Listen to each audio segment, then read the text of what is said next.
Nigel, an important win on Saturday. How do you review it? Just as that, very important to get the win, first one in too many games. Ironically, I don't think we played as well in terms of fluent football as we have done in the 5 defeats.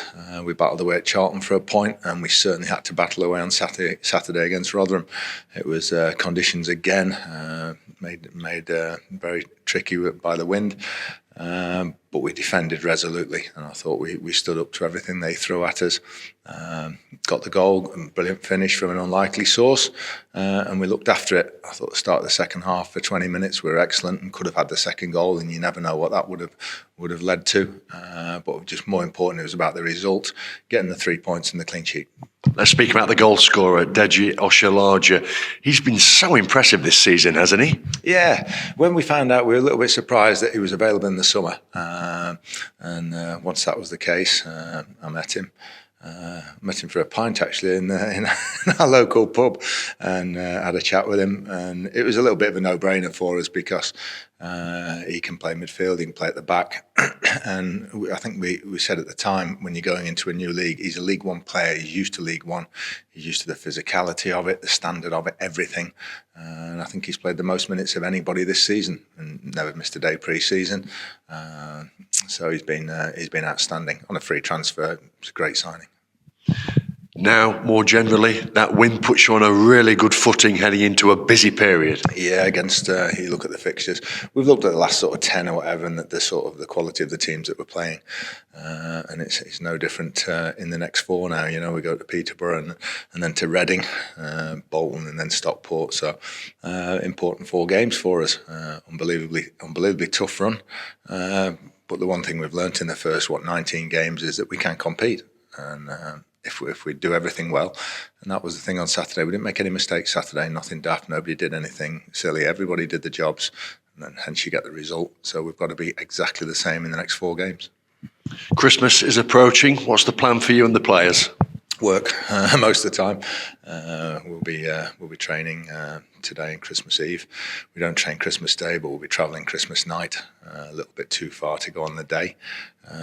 Rest day, and then we'll be training and travelling again and off to Reading. So a lot of time on the bus and a lot of time, unfortunately, away from our families in hotels.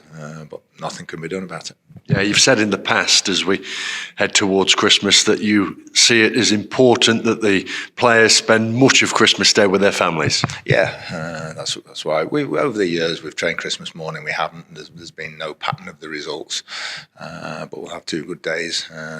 Today and tomorrow, and then we'll be ready for Boxing Day. The lads who've been playing regularly, it's just ticking over now. You know, when you're 20 odd games into the season with the cups, it's just keeping fit, and it's just keeping the others up to speed as well. Because with the 4 games in 12 days or something, there will be changes within the lineup.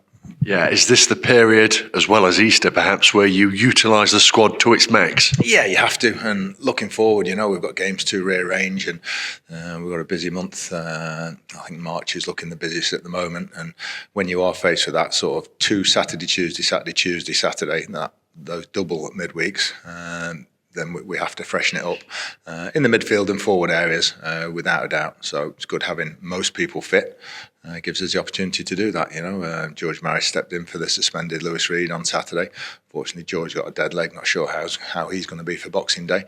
But everybody will get an opportunity in the next 4 days, the next 4 games. So unsure about George Maris. What about Rhys Oates, who had a sore knee? Yeah, similar. He's not training this morning. He may well train tomorrow, Christmas Eve. We'll see how he is. But you know our views on that. We're going to take every precaution with him. Lee Gregory? Yeah, Lee's coming on well. He's back on the grass. We're hoping he'll join in at some point in the next week or so. The problem is we'll be doing so little training because of the games and everything. But the first chance we can, we'll get him back in and get him involved and see how his knee feels. He's had no reaction so far, which is good. So he just needs to build it up in the next week or so. Let's look ahead now to Boxing Day. Peterborough United, the opponents. They've been a bit inconsistent this season, but on their day, surely they're one of the most effective sides in the league. Oh, definitely. I don't think that's a surprise. I think when you had such a good season as they did last season, then you sell major players, and I think they brought in millions in the summer, and they have this model. Then it's almost a cycle of every couple of seasons or something, because all the youngsters they've got in now will be benefiting from the time on the pitch, and I would really fancy them, if not this season, for next season.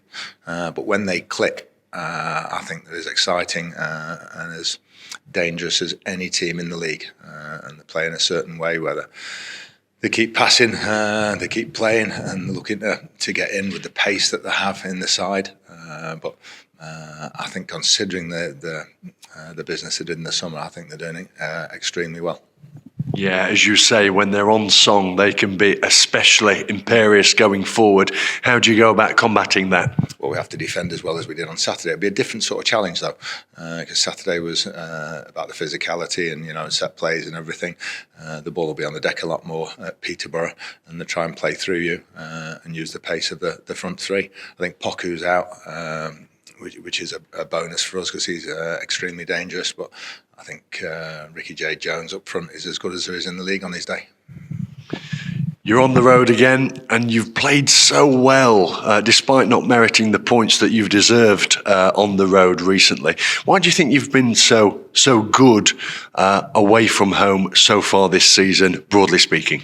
I don't know. I think it goes back from the first day. I think the way we approached the game at Barnsley on the first day of the season, right from the kickoff, we said, right, come on, we're going to try and play as much as we can, as we did last season. We're going to attack. We're going to go forward. And I think we've tried to do that. We haven't been fazed by the grounds we've gone to, the Boltons and everything, the Charlton or whatever, and Barnsley on the first day. And I want us to continue in that vein, whether it's going to Peterborough or Reading. We've got to do our stuff. We've really got to concentrate, albeit on Boxing Day, because I think one sort of lapse, and they can 3 or 4 passes and then can be through you. And further to that, the travelling support this season must have surely heartened you. We honestly can't believe it when we saw, going back to, Crawley and Wigan and on Tuesday nights and everything. It's been incredible. And despite the defeats that we've had of late, I think they've still got a smile on their face and they're enjoying it. And the few people that we do see and we speak to say we're enjoying it. We're enjoying the travels, we're enjoying going to new grounds, big grounds, ex-Premier League clubs and everything. And so we should. And that's what we're going to keep doing. We're not going to, if we lose a couple of games, we're going to keep trying to do the same things, just do them better. But it hasn't been sort of the defeats haven't been down to the way we've played or anything like that. We haven't been too open. It's just been a couple of individual daft things or a bit of bad luck. Thank you. Wishing you a very happy Christmas. And to you, Steve.